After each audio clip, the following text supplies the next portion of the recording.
We're also impacted, of course, by the health care bill. And yesterday, the Congressional Budget Office finally released their score on that particular bill. And it is not good. A CBO says the bill would leave 23 million more Americans uninsured within a decade if it became law. The analysis also estimates that insurance costs for people with pre-existing conditions would skyrocket. House Republicans managed to push through the bill, which would repeal the Affordable Care Act without any votes from Democrats, and before the nonpartisan CBO weighed in with their analysis on its impact. Now, what's interesting is House Speaker Paul Ryan yesterday said, oh, this is going to lower the deficit. He didn't read the rest of it. Democrats were not happy. And the CBO score just confirms that the House repeal bill is still a humanitarian catastrophe for America. You can call it a destroy health care bill. You could call it a tax break for the rich bill, but we should not call it a health care bill, because I have never seen a health care bill which throws 23 million Americans off of health insurance. That's not a health care bill. All right, folks, let's get right to it to talk about the CBO report. Joining us is Tara O'Neill Hayes, Deputy Director of Healthcare Policy at the American Action Forum. All right, Tara. So Republicans say, hey, this lowers the deficit. Is that it? It does lower the deficit by $119 billion, which is not something you should ignore, given that we're $20 trillion in debt.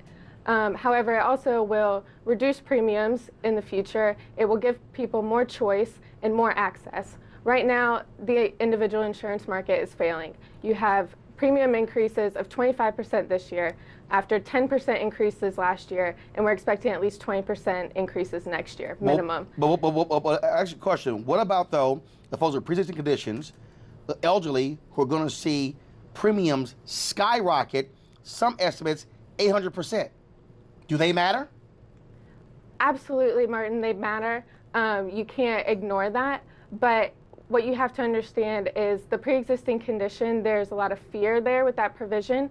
But Kaiser just came out with a report in the last week that only 27 million people had a break in coverage in 2015 that would make them eligible for this potential, the potential to be medically underwritten. But then you also have to realize that only folks in states that take a waiver and have that gap in coverage and have a pre-existing condition could see their premiums increase. So that 27 million then becomes 6 million, and then really, given that CBO only estimates a sixth of the population lives in a state that would take a waiver, that's down to 1 million, which is less than 0.5% of the U.S. population. So the hell with those 1 million people? No, absolutely not. And Tara, what do you say about those rural hospitals, the way you've seen dramatic closures during the President Obama administration?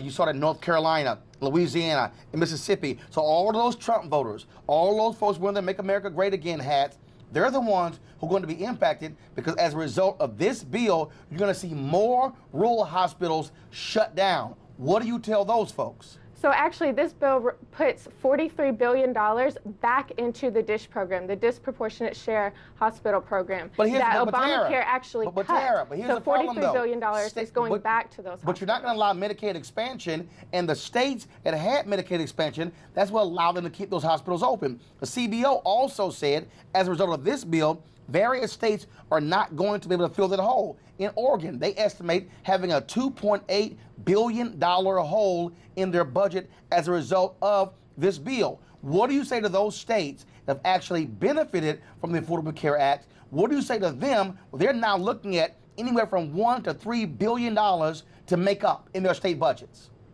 States across the country are facing budget deficits because Medicaid is unsustainable as it currently exists. But if Medicaid is unsustainable, how are you cutting $800 billion out of it and then somehow believing it's going to get better? Because we're overspending. We're making small cuts. This is over 10 years, and when you actually look at the per person cut, it's really not going to be that much. And what it does is it forces states to actually think about how they're spending their money. Right now, it's an open-ended entitlement program, and there's no incentive for states to control their costs and manage their population well. So, Tara, answer this question. Although the CBO and JCT expect that federal funding would have the intended effect of lowering premiums and out-of-pocket payments to some extent, its effect on community-rated premiums will be small because the funding would not be sufficient to substantially reduce the large increases in premiums for high-cost enrollees. The CBO is saying, look, you can add the money to it. It's not going to make up for the higher premiums that will result from this bill. Well, Roland, what would you say to the people who are faced with no insurance option whatsoever next year? The markets are not working. Blue Cross Blue Shield of Kansas City just announced yesterday that they are leaving that market. They are currently the only insurer. That means people in 30 counties in Missouri next year will have no option. No, actually, the people where they have no insurance also able to go into the federal exchange. But here's the problem. What do you say to the people, again, who have a pre-existing condition, and the insurance company says, we're not going to cover you, but on the Affordable Care Act, they were covered. What do you say to the people, the millions of people who before had no insurance whatsoever, who now have insurance, and we've actually seen dramatic drops across the country of folks visiting emergency rooms. You know the impact of that? That means that there are few people who go into emergency rooms who can't afford it, which means counties no longer have rising deficits. Folks going to county hospitals, which means taxes don't have to go up in those counties. Well, we have seen our debt go up to $20 trillion. No. I didn't say federal deficit. Roland, you have to understand this bill does not repeal the guaranteed issue provision of the Affordable Care Act. No insurer can deny insurance to anyone because they have a pre-existing condition. Tara, you can be denied because if you're put in a pre-existing pool where the numbers are going to skyrocket, guess what? There is over $100 billion worth of funding to help pay for those costs and to help those individuals. There might be more money that is needed, and the Senate can address that. This is not the final product.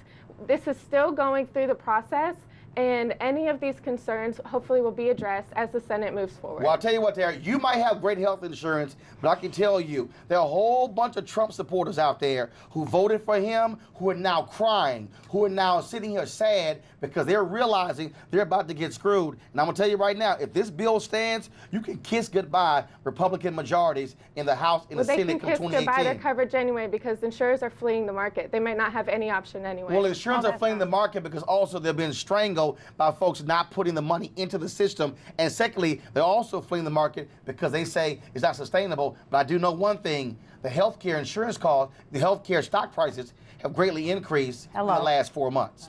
A peaceful protest turned deadly. 37-year-old black man was shot and killed by Baton Rouge police. His hands are in the air, and you still get shot by the cops. Oh my God, please don't tell me he's dead. We're not gonna let hate define us. Race is a big part of this. If truly all lives matter, then all lives need to matter equally. What we require is action. What we require is accountability. We understand that black lives do matter, and we will keep focused on this issue. NewsOne Now, every weekday morning at 7 on TV1.